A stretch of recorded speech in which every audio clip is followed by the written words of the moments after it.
And, well, any parent of teenager knows the struggle. The struggle is real. Uh, Getting them to engage with conversations. I mean, it's always been a problem, but now we've got cell phones. Now we've got social media as like a firewall between us and being able to communicate with the young people in our lives. It's supposed to be a communication tool, but it seems to do the opposite. Somebody who may have the solution to this age-old dilemma, no pressure, but Jason Heal from the Maxim Institute. Jason, kia ora, good morning. Morning, Andrew. Yeah, I'm not sure I have the solution, but I've stuck my hat in the ring to try and give some advice. It's certainly, I think, wiser than the Aussies. That's not a high bar, Jason. I'm just putting that out there. But the Australians have decided that the way to tackle this is to ban social media for children and young people, for teenagers, essentially, which, I mean, seems like a good idea when you think of how dangerous social media actually is. Because, I mean, joking aside, social media is causing measurable mental health difficulties in the lives of our young people. We need to do something about it, right? That is correct. I think it's not just mental health issues in that sense either. I think that it's also the kind of material that they're exposed to on social media, in that they're like the algorithms that they use are designed to hook them in, but also then to feed them up content that's definitely not age appropriate, often self-harm videos and things like that. Like they sign up and they're scrolling through whatever shorts, it could be TikTok, it could be Instagram or whatever. And then soon after that, they get served up by the algorithm some really inappropriate content. So we definitely need to do something about it. And I think the knee-jerk reaction is, well, we're just going to ban it. We're just going to get rid of it. And that way, everything will be fine. They won't be exposed to it. And I think that that's one approach. And then the other approach is kind of the fatalistic approach of, well, they're just going to go on it anyway. Yep. There's not much we can do.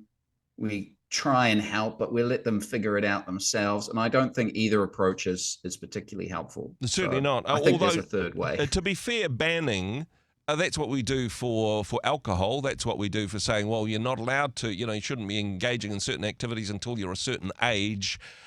Before then, you need parental permission. It works for some aspects of society that we know to be dangerous and need some discernment or some adult supervision. But why wouldn't that work for social media, do you think?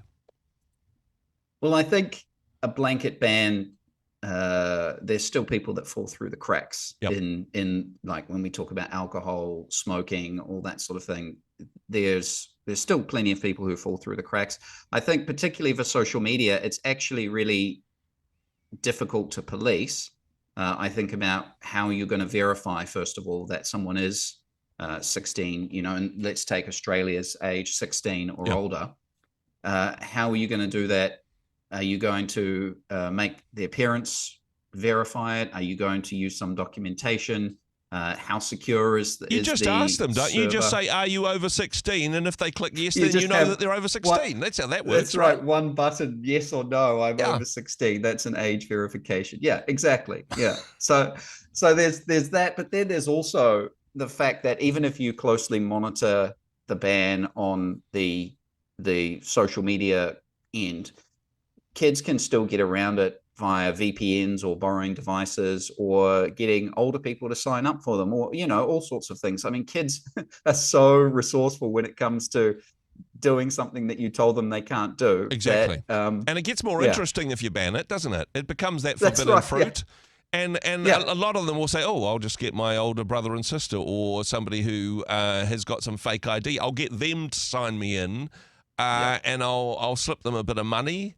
It just sounds like a great way of setting up some minor crime syndicates in our high schools, right? Exactly. Well, I think as well, what can a kid do these days with Photoshop or something like that? It's not hard to edit a scan of your birth certificate and things like that. So.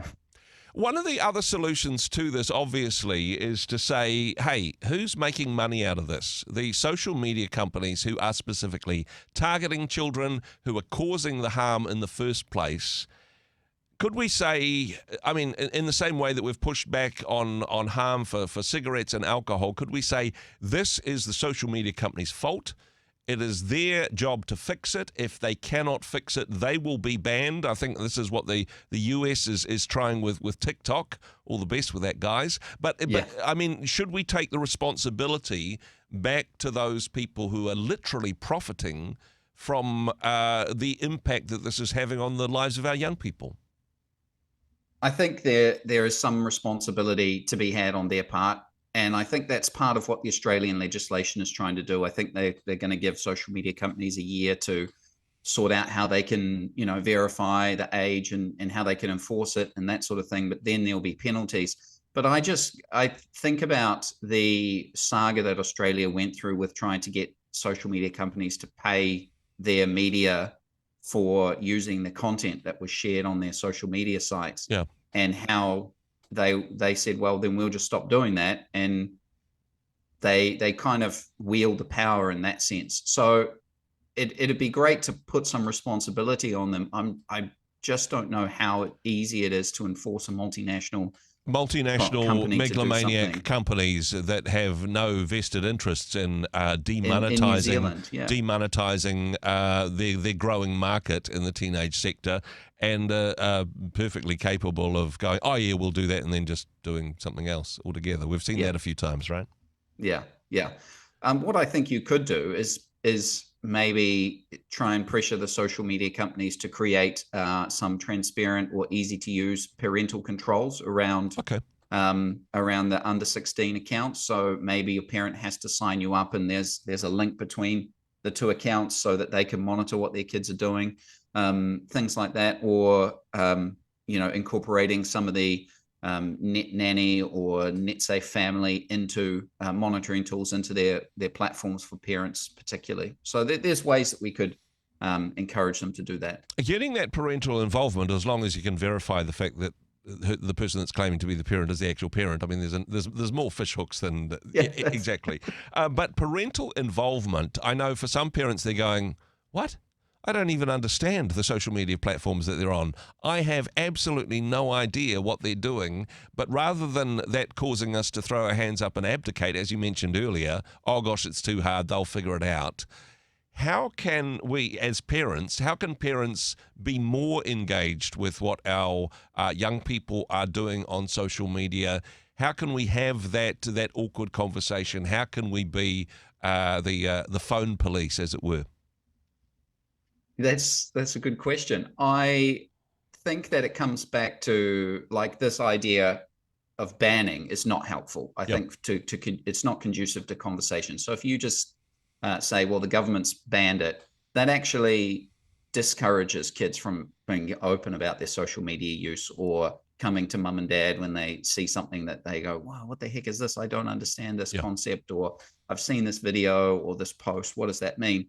So I think banning's not helpful because that conversation's already a bit awkward. And if they're trying to hide their social media use, they're definitely not going to come to you.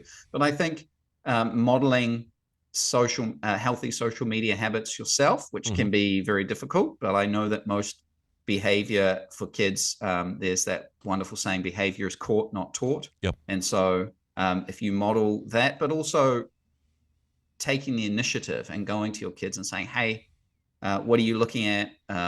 Show me something that's interesting on your feed, or even doing that before they have social media. So doing a lot of the pre-groundwork, being intentional about there's organizations out there that have contracts that you can sign with your kids when you give them their first smartphone or access to social media, and it's kind of, it makes it into a thing that has some weight to it. So you go, okay, well, you can have access to this, but here's some conditions. Here's some things that you're responsible for. Here's some things that we're responsible for. And you create the expectation up front. And actually, it can be really useful as a parent. Taking away the cell phone is the new go to your room, really, isn't it? That's right. And hey, sending a kid to their room when they've got the whole world of the internet at the end of their thumbs isn't necessarily much of a punishment anyway at the moment, is it?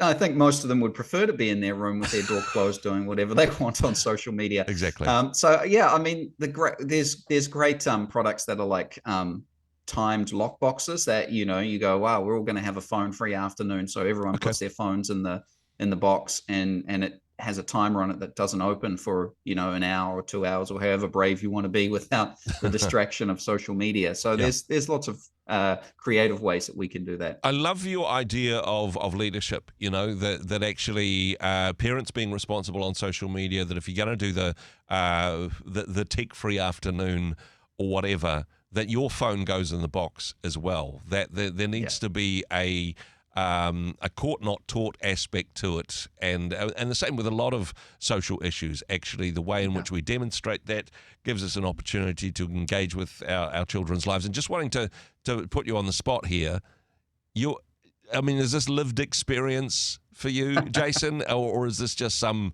theoretical ivory tower sort of Maxim type thing that you're doing?